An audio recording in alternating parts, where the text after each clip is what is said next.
ہماری صبح کا آغاز ہی قرآن مجید کی تلاوت سے ہو، بیٹیاں بھی قرآن کھول کے صبح بیٹھ جائیں اور بیٹے بھی قرآن کھول کے بیٹھ جائیں، تو مجھے بتائیے کہ کتنی رحمات اور کتنی برکات کا گھروں میں نزول ہو۔ تو اس لیے اپنے گھروں میں قرآن مجید کی تلاوت کے معمول کو کبھی بھی ترک نہ کیجیے، چاہے روز کے 2 صفحے پڑھیے، قرآن مجید کی تلاوت کے معمول کو باقی رکھیے، اور اگر اللہ آپ کو نصیب کرے تو اس کو مفہوم اور ترجمے کے ساتھ پڑھنے کی کوشش کیجیے۔ یہ ہمارے رب کا ہمارے نام پیغام ہے۔ قیامت کے دن سب سے پہلے جو آپس میں ایک دوسرے کے خلاف کھڑے ہوں گے وہ ہمسائے ہوں گے۔ تو علماء نے کہا اس کا کیا مطلب؟ حدیث میں تو آتا ہے کہ سب سے پہلا سوال نماز کا ہوگا، اور ایک حدیث میں آتا ہے سب سے پہلا فیصلہ قتل کا ہوگا۔ تو یہ ہوا کہ سب سے پہلے 2 شخص جو کھڑے ہوں گے وہ ہمسائے ہوں گے۔ تو کہا کہ عبادات میں سب سے پہلا سوال نماز کا ہوگا، اور معاملات کے اندر سب سے پہلا فیصلہ قتل کا ہوگا، اور تیسری بات ارشاد فرمائی اخلاق میں سب سے پہلا معاملہ جو قیامت کے دن سامنے آئے گا وہ اخلاق کا ہوگا۔ اور وہ 2 ہمسائے، اگر ایک ہمسائے کا دوسرے کے ساتھ رویہ ٹھیک نہیں تھا تو وہ ہمسایہ قیامت کے دن کھڑا ہو جائے گا اور کہے گا مالک یہ میرا ہمسایہ تھا اور اس نے میرے ساتھ رویہ ٹھیک نہیں رکھا۔ تو اپنے اخلاق کی خوبصورتی کے لیے میں اور آپ کوشاں ہو جائیں۔ حضرت ابو ذر رضی اللہ تعالیٰ عنہ کو حضور نے مختلف مواقع پہ وصیتیں کی، ان میں سے ایک وصیت یہ تھی کہ یا ابا ذر لا عقل کالتدبیر، تدبیر جیسی عقل نہیں ہے۔ آپ جب کوئی بھی کام کرنا چاہتے ہیں تو اس کی پہلے منصوبہ بندی کریں اور غور و فکر کر کے پھر اس کام کا آغاز کریں۔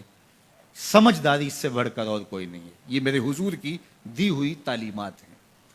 اور پھر دوسری بات ارشاد فرمائی ولا ورع کالکف، اور رک جانے سے بڑا تقوی کوئی نہیں ہے، پرہیزگاری کوئی نہیں ہے۔ نیکی کرنا بہت اہم ہے لیکن گناہ سے بچنا اس سے زیادہ اہم ہے۔ رک جائیں، کسی کا بھلا نہیں کر سکتے تو نقصان نہ کریں۔ تو اچھائی کرنے کی فضیلت اپنی جگہ، لیکن برائی سے رک جانا اس سے زیادہ اہم ہے۔ تو فرمایا ورع، تقوی، پرہیزگاری، رک جانے سے بہتر کوئی نہیں ہے۔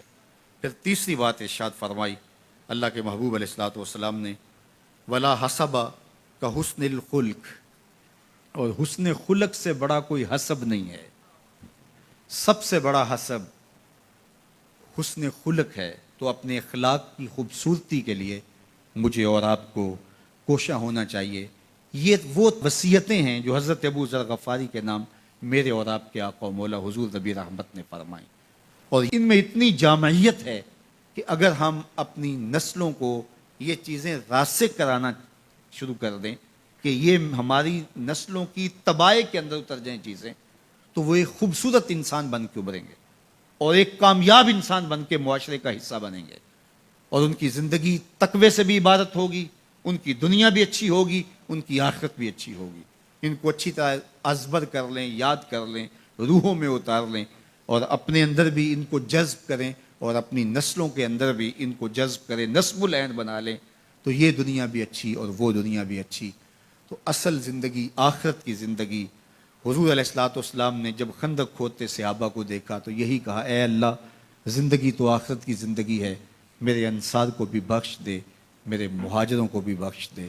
اللہ آپ کو جزائے خیر دے، جس شوق و ولولے کے ساتھ، جس محبت کے ساتھ آپ لوگ دور و نزدیک سے تشریف لائے، جس محبت کے ساتھ بیٹھے اور اس اجتماع میں شرکت کی، اس کا آپ کو اللہ بہتر صلہ نصیب فرمائے۔ آقا دو جہاں صلی اللہ علیہ وآلہ وسلم بال کٹا رہے ہیں تو صحابہ کرام نے اپنی جولیاں پھیلا لی۔ مسلم کے لفظ ہیں کہ حضور کیسے طواف کرتے ہیں جس طرح کعبے کا طواف ہوتا ہے۔ یہ طواف شرعی نہیں ہے، یہ محبت بھرا طواف تھا، اور ایک بال بھی نیچے نہیں گرنے دیتے اور بالوں کو سنبھال کے رکھتے ہیں۔ اور حضرت انس بن مالک کہتے ہیں کہ میرے پاس حضور کا بال مبارک ہے، یہ دنیا و ما فیہا کی دولتوں سے مجھے زیادہ محبوب ہے۔ اور جب آپ کا وصال ہویا تو آپ نے وصیت کی تو یہ بال میری زبان کے نیچے رکھ دینا تاکہ اس زبان کی برکت سے میری آخرت بہتر ہو جائے۔ تو ہر صحابی ادب کا مجسمہ تھا، اور آقا دو جہاں صلی اللہ علیہ وآلہ وسلم کی محبت اور ادب کا وہ پیکر تھا۔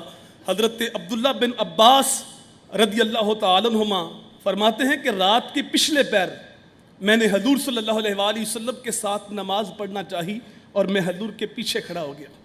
حضور صلی اللہ علیہ وآلہ وسلم نے میرا ہاتھ پکڑ کے مجھے اپنے برابر کر لیا. جب حضور نماز میں مشغول ہو گئے تو میں پھر سرک کے پیچھے ہو گیا. جب حضور نے نماز مکمل کر لی تو مجھے حضور نے پوچھا عبداللہ جب میں نے تجھے اپنے برابر کھڑا کیا تھا تو کیوں پیچھے ہٹ گیا؟ تو میں نے عرض کی یا رسول اللہ آپ تو اللہ کے رسول ہیں, میں آپ کے برابر کیسے کھڑا ہو سکتا؟ تو یہ حضرت عبداللہ بن عباس کو جو ادب کی خیرات ملی ہے یہ اپنے ماں باپ کی دہلیز سے ملی ہے.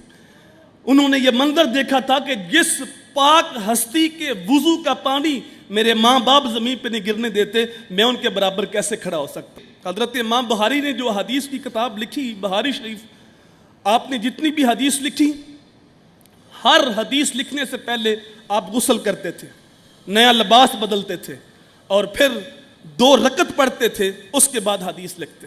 اگر ایک دن میں 10 حدیثیں لکھی تو 10 بار غسل کیا, 10 بار لباس بدلا, 10 بار 2 رکعت پڑھی اور اس کے بعد حدیث لکھی.